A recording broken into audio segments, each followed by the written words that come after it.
Savoir et comprendre les plus récentes nouvelles qui nous touchent. Tout savoir en 24 minutes. Et on fait le tour des unes de presse avec Cybèle Olivier. Cybèle, j'imagine que les unes de presse, ça doit être des reprises d'une version ou d'une autre des photos historiques de M. Trump partout sur la planète. Oui, ce n'est presque que ça partout. Ça parsème le paysage médiatique ce matin. Ça, c'est évident. Je commence avec le Journal de Montréal qui a une très belle une papier et même un dossier qui vient avec toute l'histoire de la tentative d'assassinat. Donc, un dossier spécial de 10 pages que je vous invite à aller consulter. Évidemment, il y a beaucoup de textes sur le site web en ligne aussi. Alors, 3 textes qui sont présentés sur la une du journal. Un sur le tireur. Donc, on voit vraiment 2 pages complètes qui montrent une vue à vol d'oiseau de toute la scène. Donc, où était Donald Trump au moment de son allocution, où était le tireur. Donc, on a vraiment une perspective de comment ça peut arriver. Et on voit aussi à ce moment-là que le tireur était très près de où se trouvait la scène. C'est 148 verges, donc il était vraiment pas loin derrière où ça se trouvait. Alors, il y a un texte là-dessus. Il y a un texte également sur l'enquête qui va s'ouvrir à savoir qu'est-ce qui s'est passé, qui était cette personne-là, quels auraient pu être ses motifs. Et sinon, un texte sur le président Joe Biden qui appelle la nation au calme. Donc, ils reviennent sur son message qu'il a fait hier, dimanche en journée, pour justement appeler au calme, mais aussi parler du fait que la violence aux États-Unis est inacceptable. Ça, c'est pour ce qui en est au Journal de Montréal. La presse qui nous dit Biden et sa rhétorique pointée du doigt.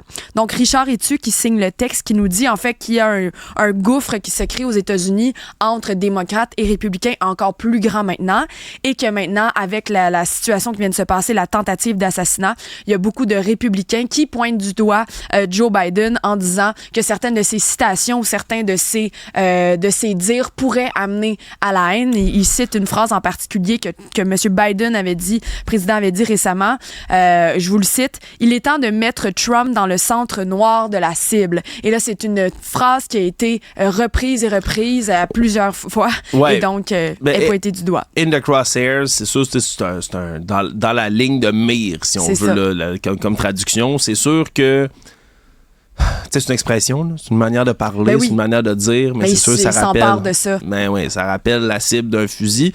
Je vais juste rectifier tout, là.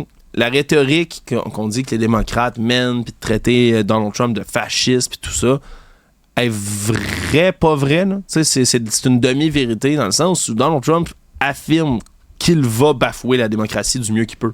Je veux dire, c'est ses propres propos. Après ça, de dire qu'il y a un danger pour la démocratie si Donald Trump est élu, c'est un fait. C'est vrai.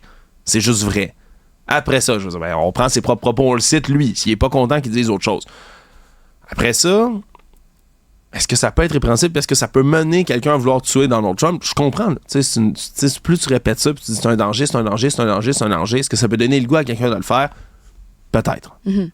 Mais je vais te le dire, là, ces républicains-là qui font ces critiques-là, ils sont pas gênés, puis pas à peu près. Parce que Donald Trump a repartagé des photos, je rappelle, puis des vidéos d'un pick-up où il y a une espèce de peinture, un dessin de Joe Biden ligoté, bâillonné dans un coffre de char, dans un coffre de pick-up, puis qui roule, puis Donald Trump repartage toutes sortes d'images de monde qui font des appels à la violence politique, des appels à kidnapper des démocrates, des appels. Puis tout le long, ils ont repartagé ça, puis tous ces commentateurs-là, républicains, c'était comme « Ah non, il n'y a rien là, voyons, c'est notre liberté d'expression ». Là, soudainement, c'est vraiment grave ce que les démocrates disent depuis des mois. Non. Là, je call bullshit. Alors que c'est une expression aussi qui n'est pas du tout dirigée de manière violente, qui est plutôt une expression utilisée comme ça, alors que l'exemple que tu viens de citer est une démonstration physique de violence. Mm-hmm. Imagé de cette manière-là et republié ensuite par l'ancien président américain. Donc, évidemment, c'est 2 poids, 2 mesures. Puis, je suis contente que tu mettes le bémol là-dessus parce que, bon, ça faisait... C'est tellement important. Ils font ça depuis un bout. Je veux dire, quand le mari de Nancy Pelosi, là, Paul Pelosi, s'était fait attaquer par un crinqué, un Trumpiste crinqué qui était rentré dans la maison-là, il avait pris un marteau, il l'avait frappé à la tête. Les deux étaient comme en bobette, puis ça se battait. Puis c'est une histoire complètement folle de violence politique. Le fils de M. Trump, Don Jr., il a décidé, il a publié une photo d'un marteau puis d'une bobette en disant « Mon costume d'Halloween est prêt ». Le gars venait de manquer de se faire tuer, il se fait tabasser chez eux dans sa résidence. Je veux dire, après ça, il y a personne... Tu sais, c'est vraiment sans gêne.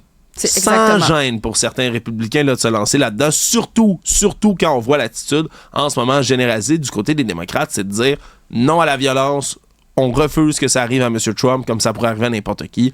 Je veux dire... Come on.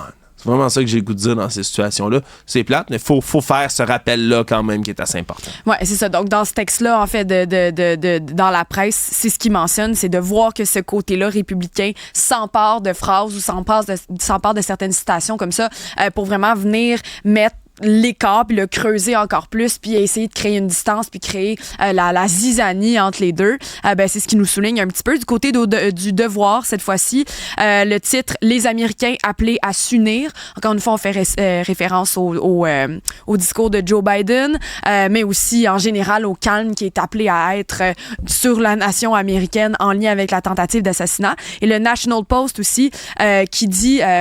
Trump dit qu'il a été sauvé de la mort parce qu'il s'est détourné de la foule pour regarder un écran. Donc, ce texte qui se concentre un petit peu plus sur comment ça se fait que Trump a pu s'en sauver, ou du moins, qu'est-ce qui s'est passé à ce niveau-là. Et évidemment, du côté des États-Unis, bon, je pourrais t'en nommer une pléiade, mais je vais te nommer le New York Times, qui cite donc Joe Biden, qui disait dans son discours « Nous ne devons jamais sombrer dans la violence », et donc qui revient sur, encore une fois, ce discours-là, fameux discours de Joe Biden, qui a duré environ 6 minutes, où justement, il appelait énormément au calme et de dire que la violence, elle est simplement inacceptable en sol américain. Il a rappelé justement les dernières tentatives d'assassinat qu'il y avait eu en sol américain. Il a parlé aussi de Paul Pelosi, mentionné plusieurs événements de violence qui sont vraiment inacceptables, surtout dans des climats extrêmement tendus d'élections américaines comme il se passe présentement. Il dit c'est normal qu'il y ait une certaine qu'il y ait une tension qui monte plus on s'approche des élections, mais il faut faire attention et surtout ne faut pas sombrer dans la violence. Et finalement, du côté européen, le Monde qui fait une couverture en direct et qui retrace minute par minute depuis l'allocution de samedi avant la tentative d'assassinat et qui suivent ça aussi du côté des Européens. Donc, ça fait parler du côté de Donald Trump. Ben oui, c'est sûr. Je veux dire, une tentative d'assassinat sur un ancien président qui est également candidat à sa réélection. Éclipse médiatique complète et totale sur le monde. Puis je comprends que c'est comme ça que ça se passe. Il y a tellement de questions, beaucoup de choses à élucider encore qui ne le sont pas. Puis je le rappelle, je le répète, les infos vont venir au compte-gouttes parce que les gens qui sont compétents sur la matière sont en train de travailler. Des enquêtes, il va y en avoir à l'interne. Les services secrets vont faire leur job. La police va faire sa job. Après ça, arrêtez d'essayer de penser que vous, sur le web, en train de décortiquer une vidéo, vous pouvez avoir une illumination. Là. Calmos. On va attendre que les infos filtrent comme il faut. On va les analyser au fur et à mesure où ils nous arrivent. Absolument. Tout savoir en 24 minutes. Je te parle d'un texte dans le Montreal Gazette, une histoire qui a été publiée donc cette fin de semaine qui nous raconte une entrée par effraction d'un homme. Donc le titre, un homme nu s'introduit dans une résidence de Chinatown armé d'un couteau. Alors on en est rendu là, c'est Susan Schwartz qui nous raconte cette histoire-là. Elle s'est entretenue donc avec une jeune femme qui est une résidente d'une résidence où souvent c'est des étudiants qui vivent là. Donc, il y a un homme qui s'est présenté, qui est rentré par effraction. Il était complètement nu, 100% pieds nus, pas rien qui cachait ses parties génitales. Et donc, il aurait escaladé la clôture pour rentrer donc dans la résidence. Il a brisé une vitre et il se promenait avec un couteau et avec un extincteur à feu dans les mains. Donc, évidemment, les résidents ont eu super peur. Surtout, il a fait un face-à-face avec une femme qui est citée en particulier, qui s'appelle Jamie. On nomme pas son nom de famille pour protéger son identité dans le texte. Mais donc, elle s'est retrouvée face-à-face avec cet homme-là, prise en panique, évidemment. Ils ont commencé à s'appeler entre locataires pour dire attention, il y a un fou qui est rentré. L'homme qui était évidemment en état grave d'intoxication. Donc finalement, la police s'est présentée, a arrêté l'homme et la jeune femme a dit qu'elle allait porter plainte contre lui pour non seulement l'arrêter, le traduire en justice, mais faire en sorte qu'il y ait un message qui soit envoyé. Alors encore une fois, dans le quartier chinois, Alexandre, on se rend compte que les problèmes de toxicomanie, les problèmes d'itinérance aggravés par la toxicomanie peuvent donner des événements comme ça. Et la fille, elle est traumatisée. Il y a le propriétaire qui s'est exprimé en lien avec ça en disant c'est pas la première fois que ça arrive. Il y a des événements souvent qui arrivent comme ça. Qu'est-ce que la ville fait? Qu'est-ce que la police fait? Alors, encore une fois, il y a une main qui est tendue vers la ville pour aider ces gens-là à ne pas se retrouver dans des situations où il y aurait pu avoir une fin beaucoup plus grave. Je le rappelle, il y avait un couteau dans les mains et un extincteur d'incendie. Il aurait pu faire des dommages extrêmement graves envers d'autres personnes. Ouais, puis juste les dégâts psychologiques qui sont faits autour de ça, c'est grave, là. Je veux dire, moi, j'imagine pas être cette jeune femme-là, tu te retrouves avec, tu sais, en plein jour, il y a un fou avec un couteau complètement nu chez vous. C'est terrifiant. Être chez soi, puis se sentir en sécurité chez nous, tu sais, c'est un des premiers besoins que l'humain a. Hein? On mange, on boit, on dort, on se reproduit, puis on va être en sécurité. Ça fait partie des besoins de base de l'être humain. Après ça, quand t'es chez toi, dans ta résidence, tu te sens pas en sécurité, il y a un problème. Mm-hmm. C'est une grave atteinte quand même à ta personne. Là, il y a pas personne de blessé, c'est que des dégâts matériels. C'est vraiment... Heureusement. Mais ça veut pas dire que parce qu'il n'y a pas de dégâts humains qu'il faut pas aller couvrir des histoires comme celle-là. C'est tellement important de les rapporter, puis c'est tellement important de compiler les uns après les autres ces événements de débordement qui viennent avec la cohabitation avec les populations itinérantes, les populations toxicomanes. Je le sais là, que c'est un des sujets, des gros enjeux de l'heure, puis je le sais qu'on veut pas continuer à vulnérabiliser davantage des populations comme celles des gens qui se retrouvent à la rue et qui sont des consommateurs aggravés. Mais c'est parce que ça peut pas continuer de cette manière-là. Puis ça peut pas être... Là, je rappelle que le seul plan de la ville pour l'instant, c'est... On fait une consultation pour aller voir comment les gens se sentent. Est-ce qu'ils vont aller dans le Chinatown demander aux gens qu'est-ce qu'ils vont leur répondre? Tu penses, vous savez, pas toujours facile. Non, ils vont gueuler après le monde de la ville. Yo, il y a des gens nus qui rentrent ici avec des couteaux.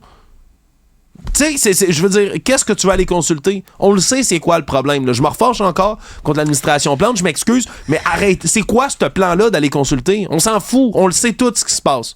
On le sait. On est au courant. On veut agir. C'est le temps de l'action. Pas des consultations. C'est fatigant, là. Et surtout que, on en a parlé tellement souvent. Et là, vous allez me l'entendre dire encore une fois, tu sais, Field Shoe avec la garderie Petit Palais dans Chinatown. Tous ces exemples-là de cohabitation entre des endroits supervisés, supposément, mais qu'ils sont, je dis supposément, mais je veux dire, il y a des débordements et de la cohabitation difficile. Et là, on se retrouve dans cette situation-là. Dans les médias, constamment, on en parle. Ils vont consulter la population. Mais la population s'exprime presque à chaque jour sur la situation. Nous, comme journalistes, on est sur le terrain, on pose des questions, on les fait venir en entrevue, s'exprimer. L'information, elle est là et les demandes sont faites. Et ensuite, on demande à la ville de venir s'exprimer avec nous. On leur dit, voici, votre consultation, elle est faite, on l'a fait pour vous, là. On l'a fait pour vous. Regardez qu'est-ce qu'ils demandent. Là, on va voir. Vous savez. Et là, finalement, leur grand plan, c'est d'aller consulter. Mais écoute, je sais pas s'ils pensent qu'ils vont apprendre quelque chose, mais nous, en tout cas, on sait qu'est-ce qui se passe depuis longtemps. Puis ça, c'est un événement où on va se dire, une chance que ça n'a pas été plus grave que ça, jusqu'à temps que ce soit plus grave. Ouais, ils pensent, je te le dis tout de suite, Cybèle, là, ils savent déjà. Ils pensent pas qu'ils vont apprendre quoi que ce soit. Ils font juste gagner du temps jusqu'aux prochaines élections. C'est dégueulasse, mais c'est ça qu'ils font. Ils en ont des rapports. On l'a confirmé. Là, quand on a parlé de l'opposition, il y a des rapports à l'hôtel de ville déjà sur la situation de l'itinérance qui existent déjà. On le sait ce qui se passe. Mm-hmm. Mais ce que j'allais dire, c'est que pour peut-être faire l'avocat du diable, mais je pense que aussi, peut-être dans le côté de consultation, évidemment, c'est de pouvoir se dire, et la population va pouvoir se sentir écoutée.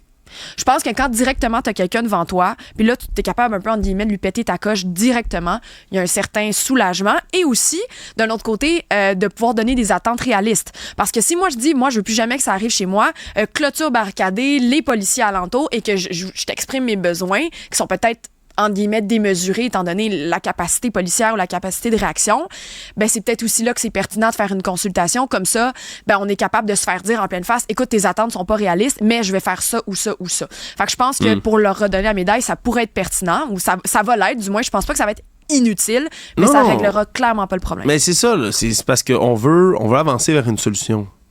C'est pas avec une consultation qu'on va faire ça, je m'excuse. C'est pas avec une consultation qu'on va faire ça. Maintenant, je pense qu'on va continuer à rapporter tous ces événements-là qui surviennent. On va parler d'ailleurs plus tard dans l'épisode avec le propriétaire de l'établissement, là, de cette bâtisse-là en question, qui va nous expliquer comment c'est pas la première fois que ça arrive, puis que malheureusement, c'est quelque chose qui ressort de cet article-là tout particulièrement.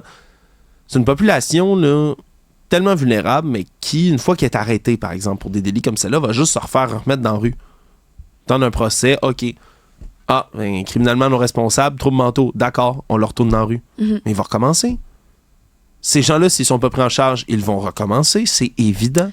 Ouais. Tu sais, on a vraiment un examen de conscience à faire. On a vraiment, comme société, là, des choses à regarder en plein visage. Oui, c'est inacceptable qu'il y ait des situations comme celle-là. Oui, on veut aider les gens qui sont dans des positions vulnérables, en situation d'itinérance. C'est une priorité.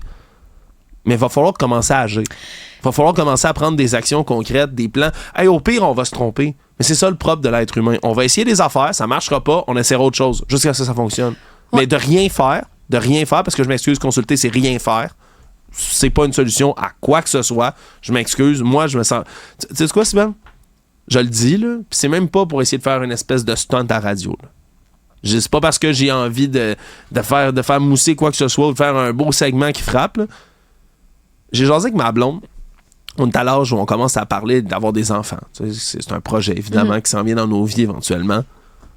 Puis moi, elle me l'a dit de manière catégorique, puis ça m'a frappé. Elle m'a regardé, puis elle a dit, parce qu'on parlait de l'itinérance, puis je racontais ce qui se passe au travail, je racontais ce qu'on fait ici à l'émission. Elle m'a regardé, puis elle a dit, j'adore Montréal. Elle dit, je veux jamais avoir un enfant ici. J'ai dit, pour vrai, là? J'ai dit, t'es sérieuse? Elle a dit, ouais. Elle a dit, je peux pas. Elle dit, moi, comme personne anxieuse comme je suis, elle dit, je pourrais jamais avoir un enfant à Montréal. Que ces situations-là surviennent, qu'il y ait du monde qui conduise en malade, qu'il y ait des événements liés aux armes à feu, aux gangs de rue, des balles perdues. Puis là, elle a commencé à nommer une liste, puis j'ai eu le vertige. J'avais même pas pensé à ça. C'est pas une question que je m'étais posée. Pour moi, Montréal, c'est une belle ville. Le Québec, c'est le plus bel endroit au monde. Je veux avoir mes enfants ici. Elle m'a dit non. Mais pas à Montréal. Elle a dit pas à Montréal, ça arrivera pas. Elle a dit, je gérerai pas le stress d'avoir à vivre avec mes enfants qui se promènent dans ce décor-là, ça me tente pas. Ça m'a frappé. Sérieusement, ça m'a frappé. Mais tu vois, elle t'a partagé ça, justement, peut-être avec son instinct maternel, elle voit tout ça. Puis moi aussi, c'est une réflexion que j'avais eue depuis assez longtemps aussi. Je m'étais dit, oui, c'est une belle ville, oui, c'est agréable d'en profiter, mais je préfère en profiter et en faire profiter de notre vie de jeune adulte et d'adulte. Parce que d'élever des enfants ici, c'est vrai que c'est pas rassurant. Surtout que tu vois la manière dont on est forcé de cohabiter puis mettre des situations ensemble qui ne vont pas ensemble, ou du moins, quand on est jeune, on veut pas être confronté, par exemple, à ça. Puis c'est pas de se fermer les yeux puis de dire ça n'existe pas. T'sais, depuis que je suis toute jeune, je suis consciente de l'itinérance puis des problématiques, puis mes parents m'ont éduquée en lien avec ça. Mais de le cohabiter puis d'être dos à dos avec des personnes, des adultes qui vivent ce genre de problématiques-là, c'est pas comme ça que je veux élever mes enfants. Puis je pense que les prochaines administrations vont peut-être se rendre compte qu'il y a moins d'acheteurs, même si on n'a pas les moyens de le faire, malheureusement. Ah, c'est ça. Ouais, c'est pas mal ça, hein? Mais il va y avoir de moins en moins de gens qui vont peut-être vouloir grandir ici, avoir des familles ici, et peut-être que Montréal va devenir plus laide à cause de ça, malheureusement. Ouais, c'est des désavantages qui viennent avec. Sybelle, c'est des réflexions, des sujets surtout sur lesquels on va revenir tout au long de l'épisode. Évidemment. C'est une petite tournée de une, mais les unes, on se comprend, tout était centré autour de M. Trump. Ouais. Merci. Merci. Sybelle.